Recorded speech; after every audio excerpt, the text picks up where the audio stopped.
बाळा, काय झालं? कंटाळलास? रोज त्याच त्याच गोष्टींना पुरता कंटाळून गेलायस तू. अजून किती दिवस सोसावं लागणार हाच विचार तुझ्या डोक्यात असतो ना. तू खूप प्रयत्न करतोय, पण हवं तसं यश मिळत नाहीये, बरोबर ना? आम्ही सर्व जाणतो.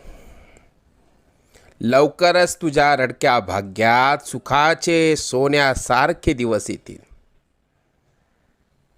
आम्ही सदैव तुझ्या आणि कुटुंबाच्या पाठीशी उभे आहोत. तुला जेव्हा आमची गरज वाटेल मनापासून हाक मार, आम्ही नक्की येऊ.